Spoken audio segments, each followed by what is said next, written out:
Can you take your hat off? Because we have a little shadow there. That's all. Um, Tell us who you're with. Introduce yourself. Tell us who you're with. The different organizations that you're representing down here. Okay, my name is Brian Hall. I am co-founder of Southern Oregon Constitutional Guard, sister chapter of Central Oregon Constitutional Guard. We fall under the command structure Pacific Patriot Network, and we also work closely with the Josephine County Oath Keepers. Okay. How long have you been in Burns? I have been in and out of Burns for the past 3.5 weeks. Mostly in, huh? Yeah. I just go back. I'm a student, so I have to go back for class. But other than that, I've been here. Where do you go to school? Lane Community College in Eugene. And did you know the Hammonds before all of this happened? No, I did not, but I knew of the situation. And because of BJ Soper from our sister chapter, Central Oregon Constitutional Guard, I know through talking with him that he'd been working with the Hammonds, with the community, with the local infrastructure for a good 3 months before the rally that was about three weekends ago. Mm-hmm.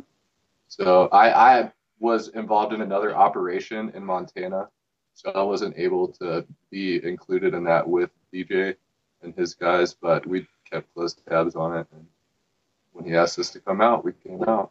Were you here for the parade and rally? Yes, ma'am. And how did that go? I think it went very well. I think there was a tremendous turnout. There was the atmosphere was really jovial and patriotic, and I think that the rally went very well. Do you think you had a preponderance of the local community there? Yes. I couldn't tell you how many had come from out of town and how many locals, but from my personal opinion, I believe that there were a good bit of locals there because I saw a lot of the faces that I've been seeing at the Committee of Safety meeting at the rally. Were you surprised when the Bundys went and occupied the refuge? Yes, very much so. It was definitely something that people were aware that there could be the potential of something like that happening, and we, I guess, tried to cover all of our bases to make sure that didn't happen. But in the end, we weren't able to. I mean, we can't control what individuals are going to do. Right. I mean, you say something like that happening. Was that specific event on the list of possibilities? I don't think that the specific event was on there, but there was always we had just taken into account and into the planning phase that there is the possibility of outside elements coming in and following a different agenda than that was set forth through the PPN structure. So how did you react when that happened? Well, my reaction was, I was cool, calm, and collected. We just tried to figure out, okay, this has happened. There's nothing we can do about it. We're just going to have to figure out how we can facilitate, keeping those people up there safe. Even though we didn't agree with the tactics that they took and the stance that they took, we agree with the message 100%. I think that it's brought that what they've done up there has brought the issues to light and put it in the global media circus, which it's just as much going to hurt what they're trying to do up there as what they're actually doing. But I think that the message that they're putting across is valid, and it's something that needs to be addressed. And what have you done since then? What, on a regular, everyday basis, what do you do? Let's start there. Well, I pretty much, we do we have a meet for a morning, have a morning brief.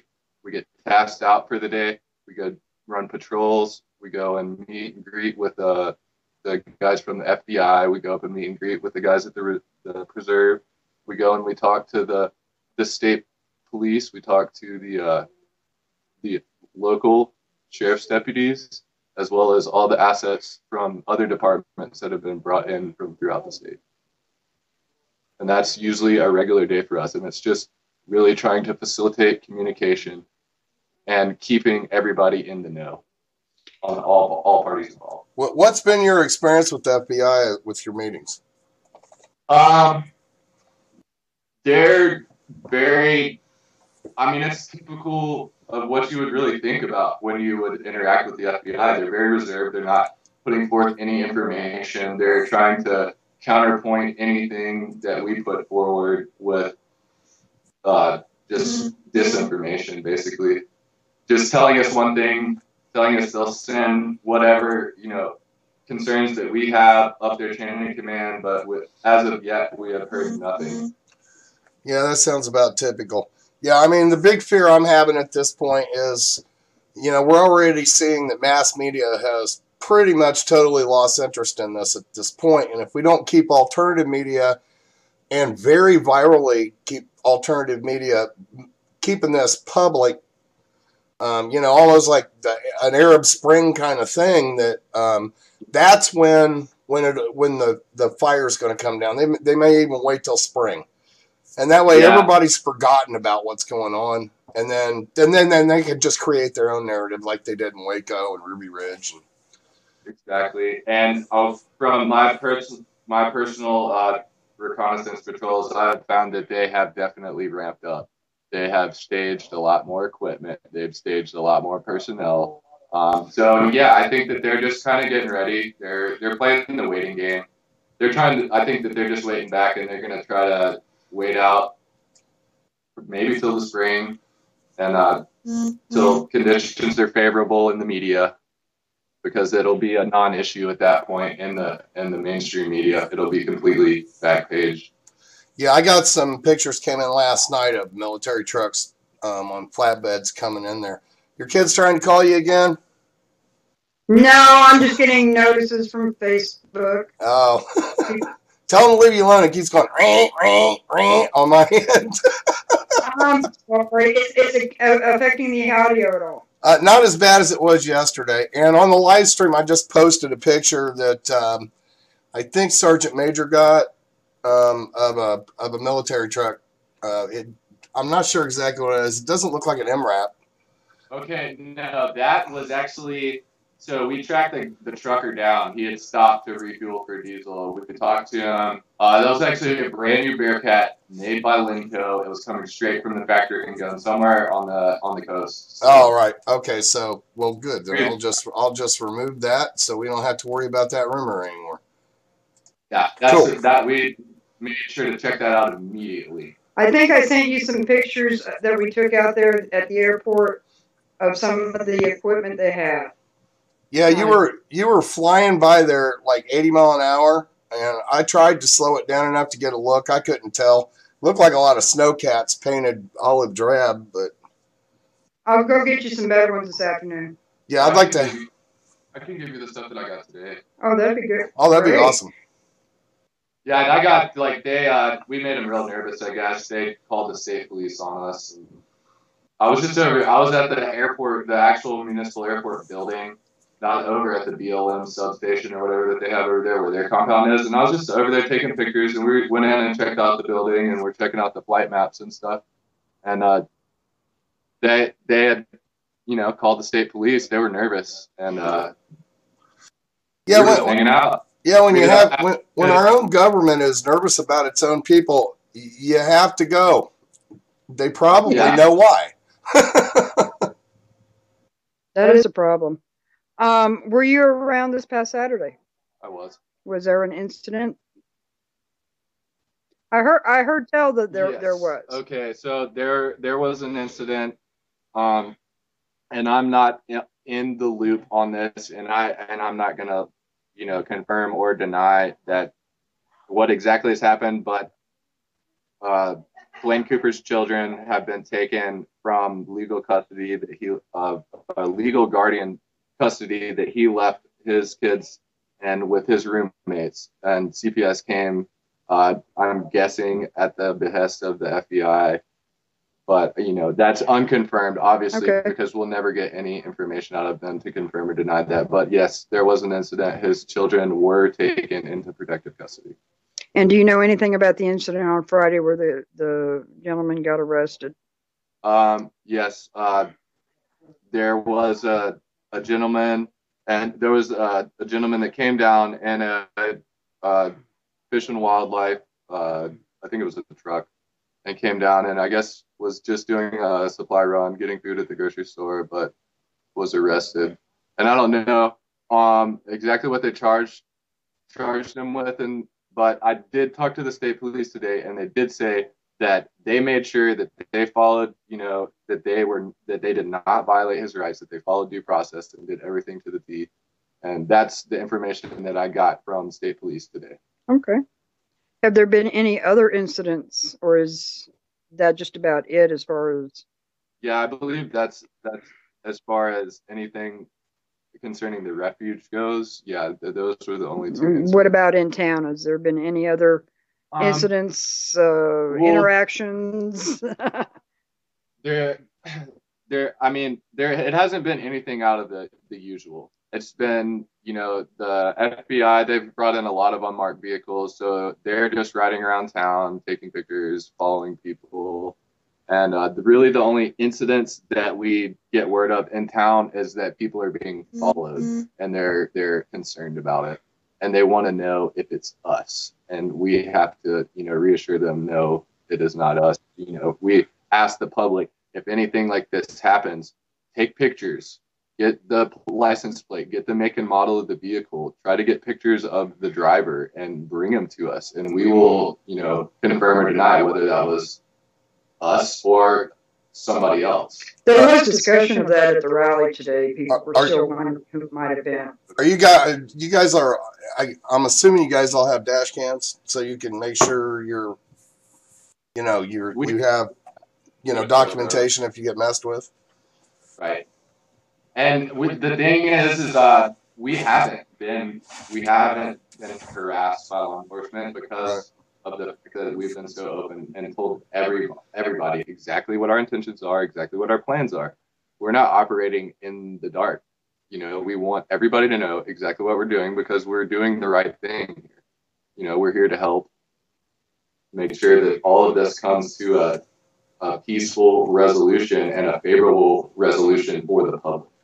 Well, I've noticed to great effect over the last couple of weeks. It went from a little bit of community outrage to community getting behind us because, this is a little town in the middle of nowhere that was under kind of the boot on the throat of, apparently the judge and the local government and the BLM and federal government and on and on and on. And suddenly they have a voice. Exactly. I think that's the one main positive thing that's come out of the refuge occupation is that it's given these people in this town the courage to step up and voice their opinion and say, you know what, this is wrong. And it's something that, it's sad that we've gotten to such a state in this country that you can't just come out and say what you feel because you're afraid of what others will think or do because of your beliefs. And that was also brought up at the rally today. There are people that they wanted to be at the rally, but they were afraid. Yes. They're afraid of losing their job. They're afraid of what other retaliation might end up. Yeah. And that's a very valid concern because unfortunately there are really people who are just vindictive and I don't know why. I don't understand why these people are like they are, but they just, if you don't agree with them, then they're going to take it personally and go after you. And I totally believe that. And I respect the people who have decided to stay out and just, face to face, voice their support. But, we're not asking people to step out and put themselves in jeopardy. That's not right. Mm-hmm. And that's a main thing why we're here, while we're trying to facilitate the dialogue, because we don't want the community to have to put itself in a position to where they're having to really choose sides, because it's not about that. And it's really about the Hammonds. In my personal opinion, I think what the attention that's been brought to the Hammonds case is good, but what happened and the way that it was done hurt the potential outcome of what could have been done with the Hammonds. I think that there was the potential to possibly keep them from ever having to sit back in here. Yeah, that's a tough one. There's been we talked to several people today throughout the town. I have no problem stopping people. I'm just talking to sure. them. And some of them are very good friends with the Hammonds, and that's where their problem is how the government is, using them as the example. Exactly. They're giving us a lot of other examples just in this area, and that is making the people, I don't want to say rise up, because that's not exactly accurate, but it's waking them up, to for themselves, and not just taking what the local gossip is or the rumor mill and running with that as fact. They're getting like there's been so much conflict and between the mainstream media, underground media. Like the stories are completely different, and it's like people see that and they're like, okay, well, there's something. They might not agree with what's going on at the refuge. They might not even agree with us being here, but they know that there's something that's not right, just because of the conflict of dialogue that's going on. I mean, it's just that's huge. Plus, you have, I've seen too many examples of alternative media coming in there to make news and not just report it. And we have sworn that we are there to unbiasedly report the information completely. And I really appreciate what you guys are doing and why you're there. Hey, we appreciate what you do too, because without without people like you, the way that we operate, nobody would ever even know that we're doing what we're doing. Exactly. Well, I have to tell y'all, I did get a couple of comments today that they weren't all happy about people being in town from outside, but they were extremely happy about the fact that they're finding their voice, and it wouldn't have happened if y'all hadn't been here. That's right. I mean, and that's the thing. I can live with that somebody might not want me in their town. I can live with that. If I felt that it was the majority of the population of this county that didn't want us here, we would not be here.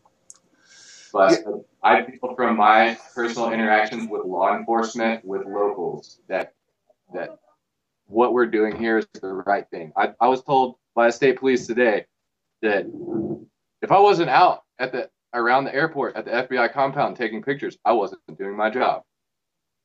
I was not doing my job. If I was not collecting intelligence, if I was not figuring out who's going around town doing what, then I'm not doing my job. And we completely agreed that between PPN and the state police, at least from this guy's personal opinion, we're doing the exact same job.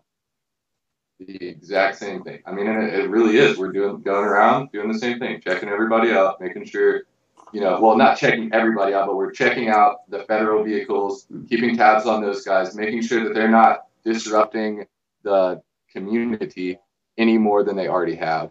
Were you here when they barricaded the courthouse? Yes. And that was the sheriff and the judge? I'm pretty sure, they're on the joint task force, basically, with the federal government. So I'm pretty sure DHS is involved, the FBI is involved. Almost every state law enforcement entity is involved as far as county and statewide. There are even city cops that are coming and volunteering to just stand post. Yeah, so, Sherry, when you get a chance, can you go out there and get me some video of just what, it's not like ISIS has shown up. It's why are they barricading things? That just doesn't even make good sense. Well, I got a couple of snapshots today of the barricades to send to you. And it looks like they're preparing for World War III. Well, today when I went up there, it looked like they had ramped down their security. They pulled back the barricade. They had taken down the cyclone fence. But that was up there earlier when I went by. So I had to come down after that. Yeah, and this was just like maybe 2 hours ago. Okay. Well, yeah, We went out and the courthouse is a county public building. They have no right to keep people from entering it. And I think that they did have people in there because there were personal vehicles that weren't state or county or federal vehicles that were parked at the courthouse, and I think that there were locals in there. So at this point, I think they have ran down security at the courthouse, and I would suggest any locals going up there talking with, you know, whoever's in charge up there at this point in time, and just see, you know, talking to these guys and finding out that the guys up at the local sheriff's deputies, the state sheriff's deputies, the state police, you know, there's nothing to fear from those guys. They're just like us. They're stand up people from what I've experienced. Well, that's actually really good to know, because when I went by there both yesterday and this morning, I felt intimidated. They were standing out there watching every vehicle, taking note of every vehicle, making me feel like I was not welcome to even drive down their street. You know, get away from the courthouse. And that's like, I would just chalk that up to law enforcement culture. That's just a kind of thing. What you have to break the ice. You have to approach these guys, and you have to be, you know, just be yourself and talk to them on a personal level. And they come out of their shells, and they show their true colors, that they're just regular average Joes too. But as far as feds, you know, I come from a family that has all kinds of law enforcement, and I got a nephew that's a state officer. My wife is a former deputy. My uncle was a county sheriff.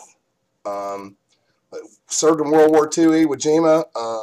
You know, all this kind of stuff. They were all very stand-up people. But it just seems the times have changed, and, you know, law enforcement is scared, and I don't know why. I mean, you could walk up to my Uncle Homer, who was a sheriff, at any time, the street, the grocery store, whatever, and you know, and it's the same with my local sheriff, who is an excellent elected guy. You know, one night I got agitated and got in some irritation and took off in my car 800 miles down the road, and he pulled me over and he says, "What the hell is your problem?" And he took me to my mom's house, which was way worse than taking me to jail. I know that feeling. Yeah, and like I said, I think it's just pretty much become ingrained in police culture and law enforcement culture. It's that fear. I mean, the fear is spread pretty far and wide and laid on thick everywhere at this point. But it is different from what it just like he was saying. My husband was chief of police down in Orlando. Mm-hmm. He was 30-year Navy man. And he passed. But I know how he did things compared to now. And it is like, night and day. It is. It is. Well, and I know it shouldn't be that way. Yeah. It's, you know, it's so many different little pieces that have gone into it. But yeah, we've gotten to the point where law enforcement is, unless it's on a real rural, like in rural areas, law enforcement is not incorporated into the community like it should be. No, they're not. I live in the middle of Kentucky. You know, my sheriff is my neighbor. Yeah. You know, sometimes he'll call and goes, I think you're shooting in my direction too much when we're out to target practicing. You guys need to change wind. But, all right, I'm going to shut up and let you finish with and say your name again, sir. My name is Brian Hall. Brian Hall, okay. And I do want to do a station ID real fast. It's freedomslips.com, Revolution Radio, Redoubt News, and this is all being funded by Freedom Slips, Redoubt News, and Oath Keepers, so we can get the truth to you. Yeah, and any donations they want to throw out there would be greatly appreciated. Brian, you've been terrific. I think I'm going to give you a break because you've just talked a lot with us, and I know that there's a couple other people that are willing to come in and chat with us. But thank you very much. You're very welcome. I may catch you again. You're very articulate. Thank you very much. Okay, hold on, Mike. We're going to get somebody else in here. I know I got to quit saying Mike, don't I? Who's next? Probably me. Okay. Okay. She's been doing all the cooking here. Check this out.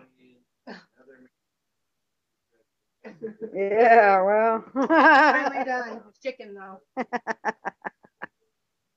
Just go ahead and set the chair up. He was in the corner. So whatever is good for you. Whatever works for you. I appreciate you taking some time with us. Thank you. You good there, Nighthawk? Okay. We're going to ask you just to introduce yourself, tell us who you're with, and or representing, and start by telling us how you got here. Oh, geez, that's easy. My name is Jenna Lynn. I am a part of quite a few different groups, but for here, I'm representing PPN over here.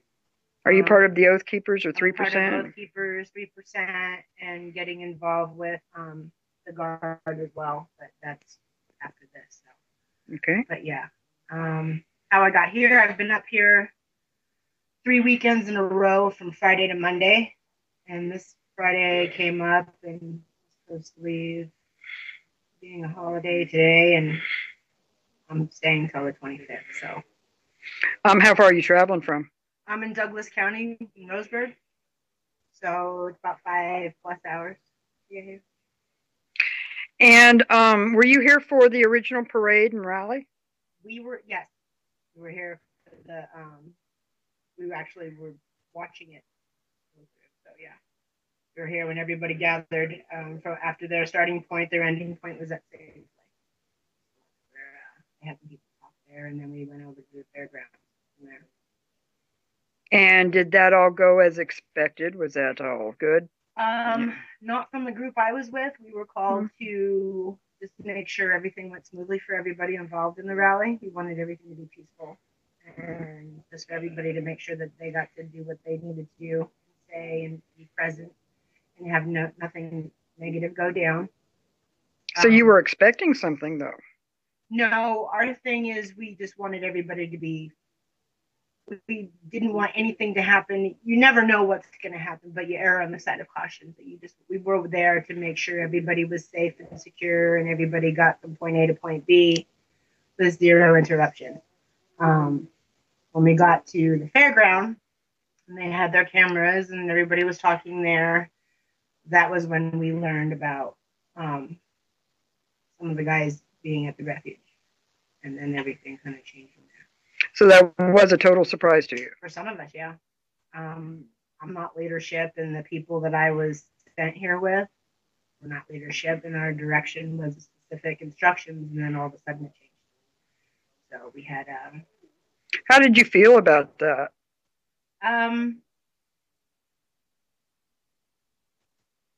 It was at first I was pretty taken back. I felt that it was the wrong time. Our main focus was to show support for the Hammond family and for the community, and to show that we're all together and let these people have their say. I mean, this is their town, and this is where they live, and we all just wanted to be very proactive. If the Hammonds needed anything, we were here.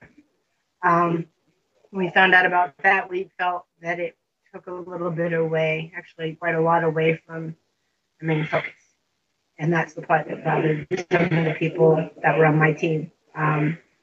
Things changed up. We had different directions we had to go, be protecting other families. And we didn't understand what was going on because our information only came down at such and such time, and we weren't totally briefed on it, but we had to react and make sure people were safe. So it was quite different than what we expected. So you got to kind of go with the flow, I guess.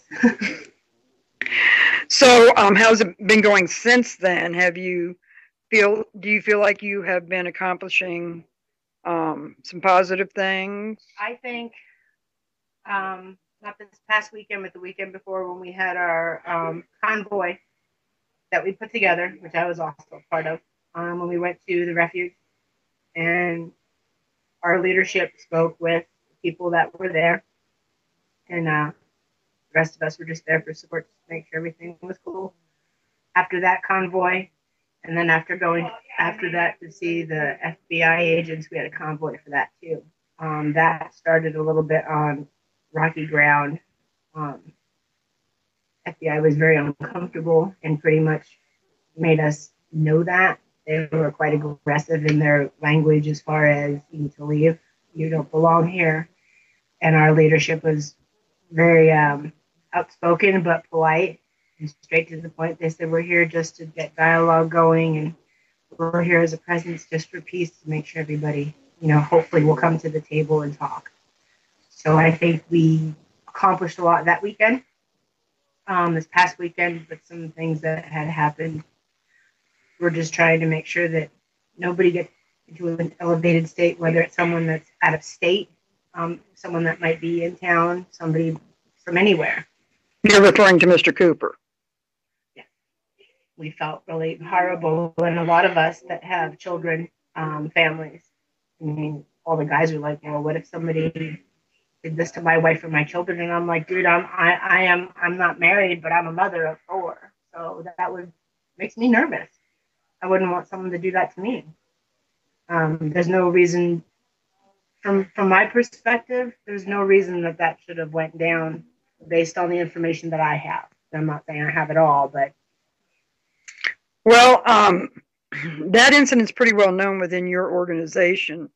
Do you think it's well known outside within the community here?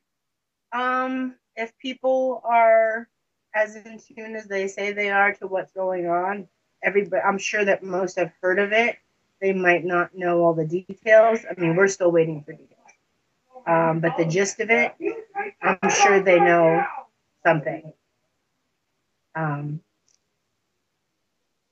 Should we remind them that we're recording in here? I could. Yeah, let's do that. Just for the Just for the fun of it. Yeah. Hey, guess what?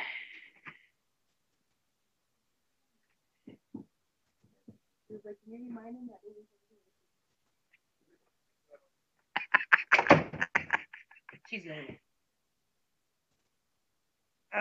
fried chicken, wasn't it? I actually did some pan sauteed chicken and put it in with some cream and mushroom soup with some spices, and add some green beans and made some garlic buttered noodles on the side. So yeah. I lived off 2 breakfast burritos yesterday, and I was like, that's it, I'm cooking. I have tonight. I'm gonna hopefully make some elk fajitas and see how that goes over. I gotta move in over here. Okay. We were discussing Mr. Cooper's children, right, and the community. If they've heard about that, that could add an awful lot of tension and fear. I'm sure it would, because then people would look at this and go, well, geez, this can happen to someone in a certain light, high profile. Mm-hmm. It can happen to anybody. Mm-hmm. So we want to make sure that, I mean, the overreach isn't just now in land and water rights. Now that they're dipping into just reaching and grabbing for your where you just don't mess with people's families. We're a very tight knit group, and yesterday was all about everybody staying put, everybody being calm. Let's just wait for the information. Let's just talk, and that's how the day went today. Pretty quiet. But the information isn't forthcoming, is it? As far as I know, information's in the loop somewhere. It's just a matter of, how long it takes to get from point A to point B, et cetera, et cetera. Right. As soon as we have it, then we would be able to figure something out. And I'm sure on their end, since they are who they are, they're trying their best that once they get the information, they will be able to legally deal with it. And because the people that the children were left with were fine. They were in their own home with friends that they know. These people have been in Lady Melissa's life for a while, so to me, that's family. And I would never, I have certain people that would watch my children, absolutely. So there's a fine line being crossed right there, I think. We just have to make sure that we point our focus in the correct direction. We don't want to make a misstatement accusing one if it's not that versus another. You don't want to overlook who actually is involved. So that's what we're waiting to see. Have you met a lot of the locals? I actually was one of the people that was out there shoveling out the fire hydrants. I actually went to church on Sunday with a sergeant major, to the church that me and my partner that I was with the first 2 weekends, where we actually dug up fire hydrants. So we're out in the community. I've met quite a few of the deputies and sheriffs from out of town, and they've all been extremely kind to me. People in the store are kind to me. When we go out to breakfast, everybody's polite and everybody's, smiles and we're glad you're here. So, I mean, I'm not getting any negative feedback. I've seen a couple of things, but nothing major, just people that might not know or understand or care to know. Kind of like people that drive home, put down the garage door, and they don't see anything, hear anything, and they don't care to. And that's their business. But so far, so good. Constitution gives them those rights the same as it gives us these Exactly. others. Yeah. Have you met the sheriff? Sheriff Ward? Mm-hmm. Personally, no. When we went to the basketball game the other night, he was sitting on the second bleacher up. He was there. He saw us there, but he didn't make a point to come say hello or anything. But no, all I've seen are his videos he's done and the speeches he's given, to certain people. So I would love to meet him in person. Will you be at his meeting tomorrow? We will be going to one thing today and the community meeting tomorrow. We're hoping to be at, absolutely, because we hear that there's some other people there, and we'd really like to, if we can, absolutely.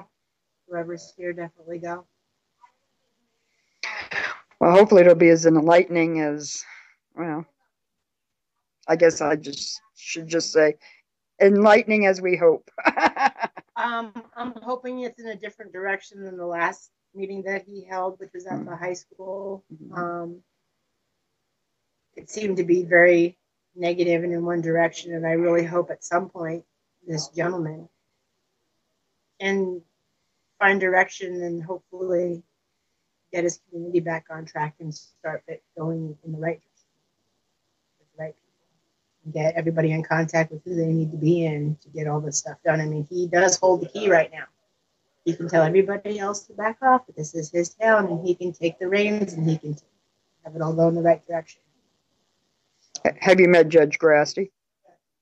No, same thing, just like the judge. Well, like I said, tomorrow is that opportunity to meet two people at one time.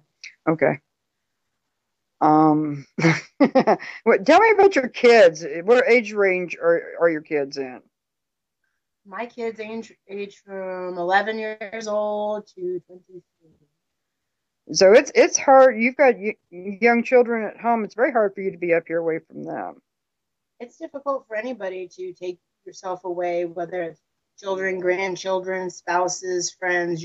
My job is huge. It's a part of my life that, that's my vacation where I go. I enjoy being there and trying to take a promotion on, and I can't do that until I'm done with this. And, you have mortgages and rent and bills and, being up here for 3 weeks, it's kind of like counting the days till bills are due, and it's a choice. And it's a hands down choice where to be, because if I don't do this, then there's may or may not be a house or a job to go to, because this is moving so rapidly in the last couple of years, seeing all these changes. I don't want my life to be any different other than me having the right to get up, get in my truck, go to work, enjoy my day, go play in the mountains, go fishing, whatever I want to do. And I just feel that if we don't make a stand and make sure that our rights are protected, no matter which one they are, they're all equally important. Somebody's got to do it. It might as well be me. Kind of like doing the dishes. And doing the cooking. And doing the cooking. And the cleaning, yes. All the above. Well, these guys aren't like in the old boys network thinking that just because you're female, right? No, ma'am. I mean, I have some pretty awesome guys here with me. They're like brothers. I'm the safest I ever am when I'm with these guys. And I'm blessed that I'm one of them. I'm not treated as well. She's just here to do this or that. We do everything together. And my gift to them. I'll make sure everything's tidy. I'm going to make sure you're fed. You're not eating that junk food. Because I need you at your best. So it's just a gift. They don't assume anything. I could just sit there and do absolutely nothing if I wanted to. They just wouldn't eat as well. So have you known most of these guys for quite a while? I was at Sugar Pine. I was not medical there. I was tactical. So I was up on that mountain with a bunch of these guys with my gear, sleeping outside in the tents around the fire, just like they did. And that's how we all met. You have a medical background? I have medical from doing first aid, CPR. I went to dental assisting school, and I went to expanded function. So I know some about anesthetic. We had to deal with learning the bones and the muscles and this and that. And just over the years, having 4 children, you kind of get used to if someone's got a boo-boo. I'll never forget, I took my son to the emergency room one day. He fell off a skateboard. And the nurse goes, I don't know how to stitch that up. Please step aside. And they still gave me a bill after I put 6 stitches in him and anesthetic. I still got the bill. I was like, you gotta be kidding me. I'd done that at home if I had the stuff, but it is what it is. But yeah, I'm getting more training in the medical side, so I have more than just one thing that I'm good at. So I will be someone that's always on the list to make sure I'm part of the team. That sounds great. Nighthawk, you got anything? Actually, I think that was absolutely awesome. Something, in my opinion, although I've lifelong, a lot of my career has been logistics and communications, I've noticed a bit of a lack of logistics, and I don't know if it was because the nature of this thing kind of went sideways from what it was supposed to be. What do you think about that? Do you mean as far as what happened with the refuge that way? Yeah, it started with the protest, and then they went and took over the refuge, and it seems like logistically, I'm an organizational freak. I'm kind of PTSD about that. I like to keep all my little squares together, and because I live a life and run a radio station with 90 hosts and all that kind of stuff. If I wasn't like this, I wouldn't be successful at all at doing it.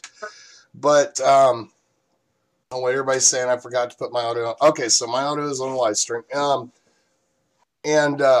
It just seems like some of these operations, in my opinion, would be more effective if they were if there was a little more logistic planning. So all of the right things are in the right place at the right time. You know what I'm saying? Because there is a certain amount of chess being played there. I agree with you 100%. I'm a very OCD person myself. I like things planned, organized. I'll look for my keys 5 times and lock the door 5 times just so I know I have my keys in my hand. I would have loved to have seen the rally and then have that go and be a great success. And then everybody went about their business, and our focus, like I said, was the Hammond family and get all that stuff in a row. I know that they sent out paperwork as far as to the courts and everybody involved. I don't think that we knew what was going to go down. So it's kind of hard to be logistically ready for something that you never even anticipated happening, if that makes sense. I think once it did start, this part and our leadership has done a really great job behind the scenes, making sure no new people show up. Nobody new goes anywhere. If you're not a part of us when this starts, you don't upset the apple cart. We have a lot of paperwork to do. We have a lot of questions that we want answered, but a lot of times there's so many, like we said, they have the guys that are at the refuge. We have the FBI over here. We have the sheriff over here. And we're trying to facilitate all 3 of these. And nobody meeting us at the family table. And that's what we need to see happen. Once that happens, everything else is going to fall into place because everybody's going to give us the information, and we're going to find out who to send the information to and get these people back their land and make sure that the Indians are happy, the people are happy, and the people that may not have been so happy because they didn't get their way, everything's still going to go smoothly. That's really the bottom line. And after all that, The main people we want to see get their land situated are the Hammonds. They're the ones that are sitting, not at home with families. We want them home. And I know all that paperwork was done before the rally even happened.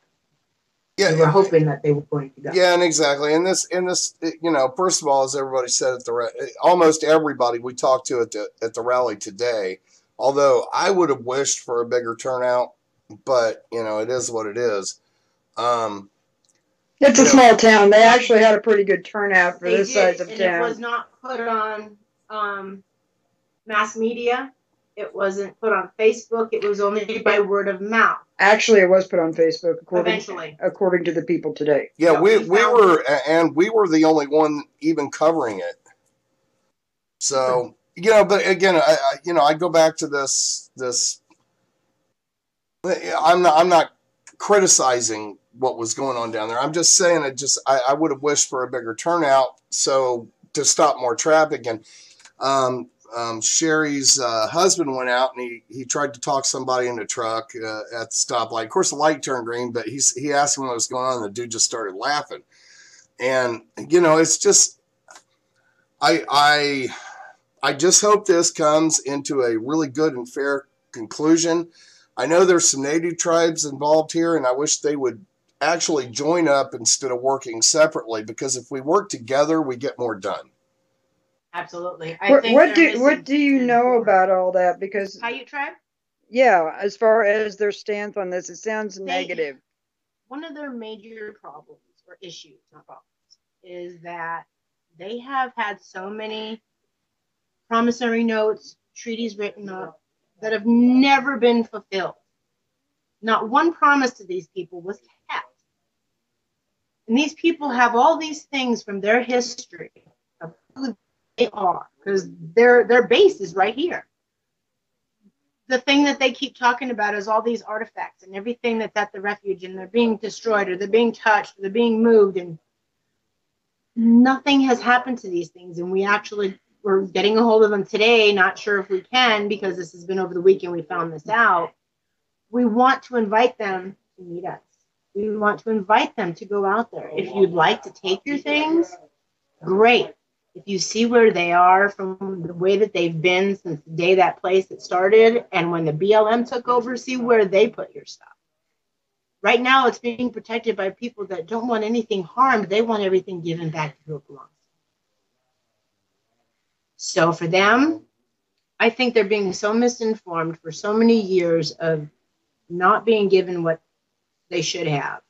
No promises being kept. They're kind of disgruntled about that. They don't have any belief in anybody telling them the truth right now. They need to open up and let us show them. Let our actions speak louder than words. Your stuff's right here. Let us help you. We want you to have control over this. They need to come out and let that happen. Yeah, and I understand that myself. You know, I mean, people that know me know my history and, you know, where my family's from. But, you know, it's like there's a lot of ways. One thing that we can never change is history. One thing we can always change is our direction into the future. And if we could start getting a meeting of the real people of this world, the real human beings that are trying to regain their freedom after year, you know, because this has been going on for at least, you know, almost immediately after the Revolutionary War. The battle has been going to remove, you know, even though we, after the Revolutionary War, we gave the power back to the people, but it was immediately trying to be removed by bankers and corrupt individuals. And it's gotten to the point, it's gotten like that almost completely. Again, we're in a worse situation now in America than we were under King George. You know, with taxation, no representation, and, you know, and just complete corruption. It's very backwards. Once you had that, and then you had the Industrial Revolution, and then you saw other countries kind of do what people here wanted to do, and they said, well, we can't do this right now. We need to take a longer period of time to get all this done so that people don't see it happening. They might not recognize it if we just take 3-4 decades to do it, as opposed to what Hitler did, and he just jumped in and boom. I'm just saying, I mean, I remember seeing things when I was a kid. I was going, I don't think this is right. And I used to question, and my parents are not, they're followers, they're not leaders. So they're always the one going for the one who would say, oh, well, you know, you need more money. Everybody needs the same thing. It's not going to work that way. You have to give people what they've earned, and that's just the way it goes. Right. Hey, Mike, I'm going to have to plug in. My phone is yelling at me. Are you still there? Yeah. Well, I'm going to have to come out here and ask him to if I disconnect, it's not intentional. Hold on. Could you? What? Sorry. Everybody say hi. The phone dies. Hi,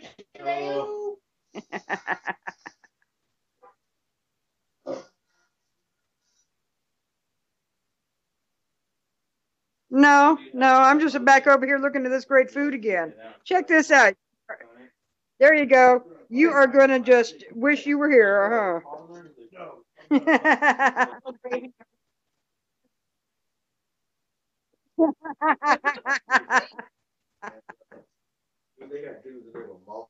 Here he comes. I think I'm going to let Jenna eat. Who's next, guys? Just got to find me a plug back here. Yeah. Grab me the next person. Yeah.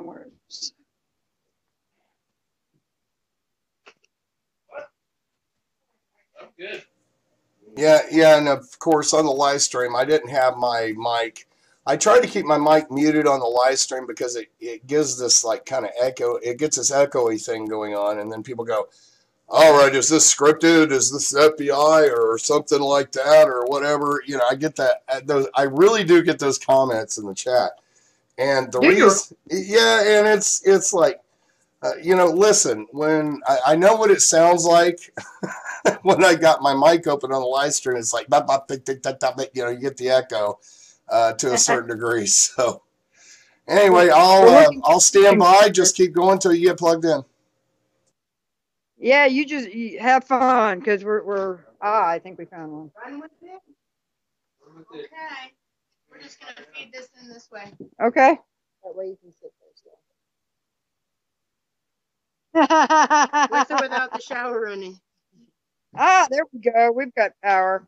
All right, Miss Mandy, are you up? Who's up?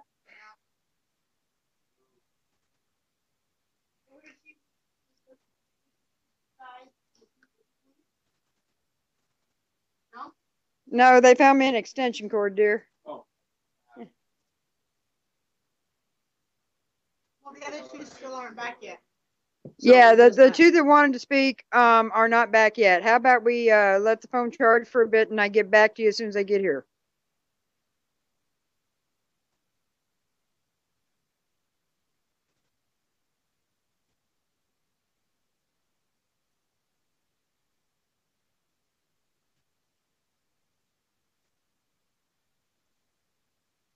Okay.